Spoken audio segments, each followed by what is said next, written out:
When a deep-sea robot ventured down into the Atlantic's doldrums, it found something massive no one expected.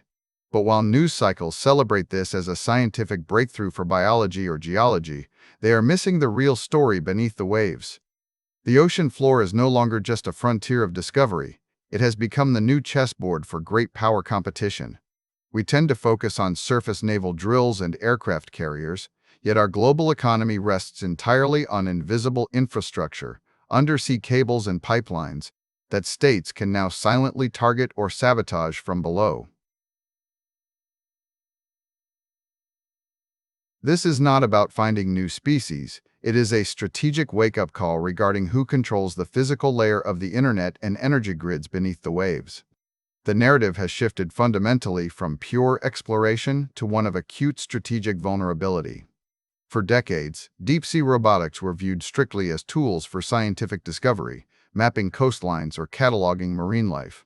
Today, however, analysis from security think tanks reframes these autonomous vehicles as instruments of asymmetric warfare capable of covert surveillance and infrastructure sabotage. Unlike the surface world where naval dominance is visible to every observer, control over the ocean floor allows state actors to project power without crossing traditional borders or triggering immediate kinetic conflict. This creates a silent battlefield that operates in plain sight, but remains largely invisible to public scrutiny until a critical failure occurs.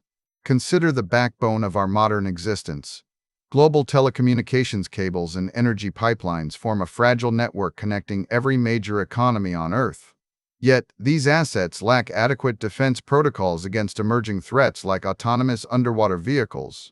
The stakes here are not merely about physical damage. They represent a systemic vulnerability where a single nation can disrupt communication or halt energy flows without firing a shot across the bow of an adversary's ship.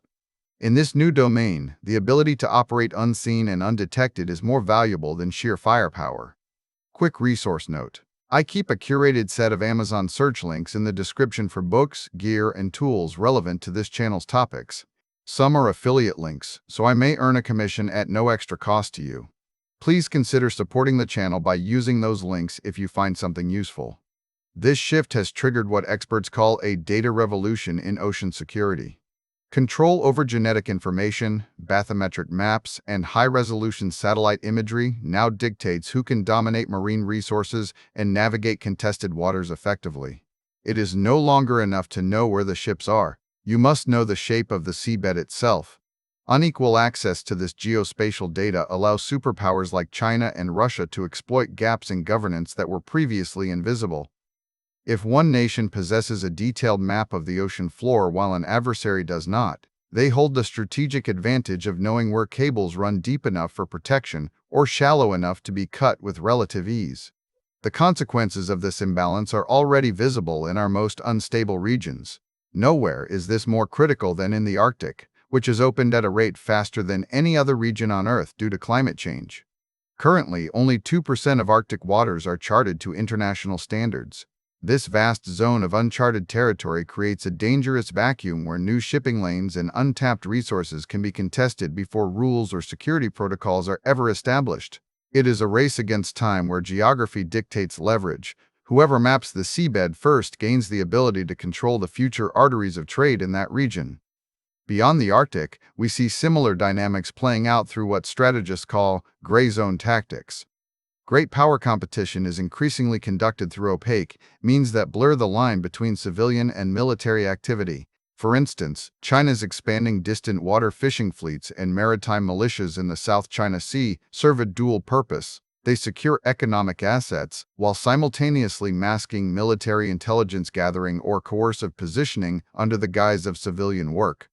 These vessels act as sensors and potential strike platforms, operating just far enough from official conflict to deny any immediate retaliation.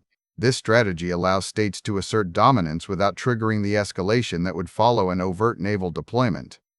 The intersection of these factors reveals why mysterious underwater discoveries are suddenly driving national security budgets and diplomatic tensions across the globe. The shift from surface dominance to deep-sea control means that a nation's ability to function economically depends on its capacity to protect or disrupt the seabed, not just its aircraft carriers. For viewers following global events, this provides the missing link between climate change reports regarding melting ice and rising geopolitical friction. As new waters open up, they immediately become contested zones where physical geography dictates leverage. Understanding this dynamic reveals that future conflicts may be won by who can secretly cut a cable or map an uncharted reef before their adversary does. We are witnessing the emergence of a domain where the rules of engagement are still being written and enforced through capability rather than treaties. The nation that masters deep-sea robotics, secures its undersea infrastructure, and dominates ocean data will hold the upper hand in the next era of international relations. This is not science fiction. It is the current reality of strategic power competition where the deepest parts of our planet are becoming the most critical frontiers for national security. The implications extend far beyond a single discovery or event. As we continue to explore these depths, the stakes will only rise.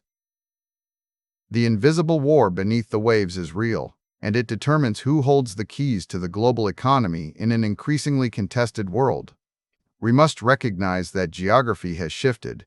Winning the future requires controlling the deep, not just the sky or land. Thanks for watching all the way to the end. I am a one-person team working hard to make each video better than the last. Subscribe if you found value. It is the best way to show support. Drop a comment with your biggest takeaway. See you in the next video.